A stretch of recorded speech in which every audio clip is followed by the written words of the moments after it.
কেউ যদি প্রচন্ড ক্ষুধার্ত থাকে, এত বেশি ক্ষুধার্ত যে তিনি আসলে এই মুহূর্তে খাবার না খেয়ে নামাজে দাঁড়ালে তার খাবারের দিকে মনটা ঝুলে থাকবে, এই লেভেলের ক্ষুধার্ত যদি থাকে, আবার অপর দিকে খাবারও এসে প্রস্তুত হয়, তাহলে এই ব্যক্তি আগে খাবার খাবে, তারপরে নামাজ পড়বে।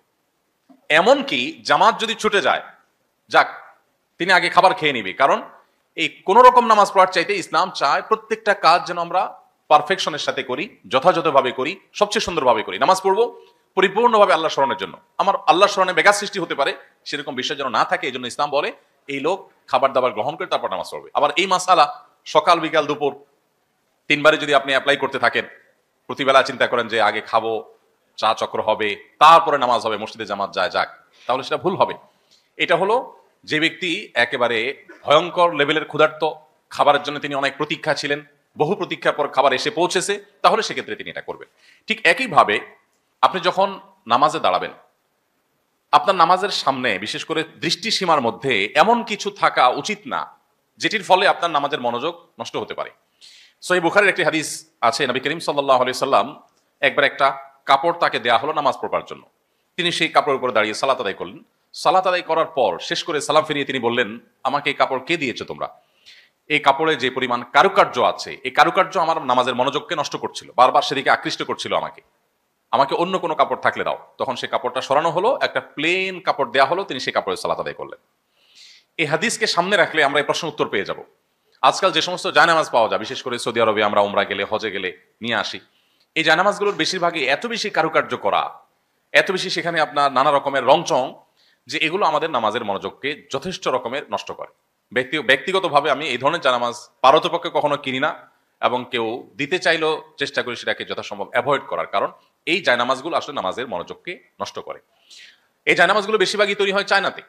তারা আমাদের ধর্মীয় যে দৃষ্টিকোণ সেগুলো যেমন বুঝে না, আবার যে ব্যবসায়ীরা এগুলো তৈরি করে তাদেরও সেই সমস্ত বিষয়ে মাথা ব্যথা নেই। কিন্তু আমাদের নিজস্ব দায়িত্ব আছে, এই জন্য আমরা যথাসম্ভব প্লেন জায়নামাজে নামাজ আদায় করবো। প্লেন জায়নামাজে আপনি দাঁড়ালে যে একটা গাম্ভীর্য আসে, যে একটা মনোযোগ আসে, যে একটা আপনার মধ্যে স্থিরতা কাজ করে, আপনি যতই মক্কা শরীফের ছবি থাকুক, মদিনা শরীফের ছবি থাকুক, মসজিদে হারামের ছবি থাকুক, গম্বুজের ছবি থাকুক, এই সকল ছবি আপনার মনোযোগকে নষ্ট করবে।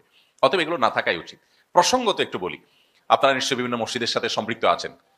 অনেক মসজিদ আমাদের দেশে, বরং বেশিরভাগ মসজিদে দেখবেন যে মেহরাবের সাইডে এত কারুকার্য, বিশেষ করে অনেক আপনার টাইলস তৈরি হয়েছে আজকাল, যে সেগুলোতে এত নকশা করা, মিনার দেওয়া, গম্বুজ দেওয়া, তারপরে যে কাবার যে ছবি সেটা দেওয়া, এই সমস্ত বিষয়গুলো নামাজের মনোযোগকে যথেষ্ট নষ্ট করে। মসজিদের সামনের সাইডটা অন্তত, যেখানে মানুষ নামাজ পড়ার সময় তার দৃষ্টিসীমার মধ্যে পড়বে, এই সাইডটা যথেষ্ট ভাব গাম্ভীর্যপূর্ণ থাকা দরকার, যথাসম্ভব সিম্পল থাকা দরকার।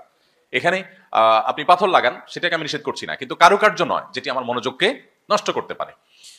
তো এই জন্য জায়নামাজের সময়, জায়নামাজ যদি কেউ নকশালা জায়নামাজের নামাজ পড়েন, তার নামাজ হয়ে যাবে, কিন্তু তার মনোযোগ নষ্ট হওয়ার কারণে নামাজটার কোয়ালিটি কমে যাওয়ার আশঙ্কা আছে।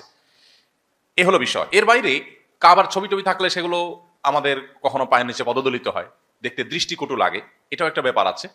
আর এর বাইরে অন্য কোনো ছবি থাকলে, মসজিদের ছবি থাকলে কোনো অসুবিধা নেই, নামাজ হয়ে যাবে। পাশাপাশি একটু বলে রাখি, একটা বিষয় আছে যে আপনারা অনেকে হয়তো জানেন, অনেক জায়নামাজ আছে খুব গভীরভাবে তাকালে আপনি দেখতে পাবেন যে সেখানে বিভিন্নভাবে মূর্তির ছবি আঁকা। আমি জানি না আপনাদের কারো এই অভিজ্ঞতা আছে কিনা, আমি বহুবার দেখেছি। শুরুতে আমি যখন এই বিষয়গুলো শুনতাম, আমার কাছে মনে হতো যে এগুলো জাস্ট একটা কন্ট্রোভার্সিয়াল ইস্যু, মানুষ বোধ হয় অহেতুক এই সমস্ত কথা তোলে। কিন্তু খুব ডিপলি বারবার করে দেখার পর আমি দেখলাম যে হ্যাঁ, বিষয়টা সত্য।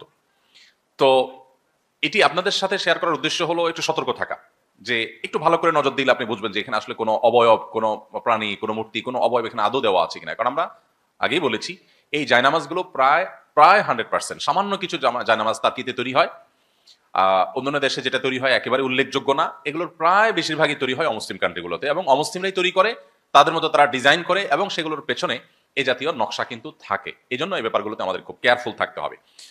আমার অজান্তে আমি যদি এরকম জায়নামাজে নামাজ পড়ি, নামাজ হয়ে যাবে, কিন্তু ওই জিনিসটার কুপ্রভাব থেকে আমি মানে বাঁচতে পারবো না।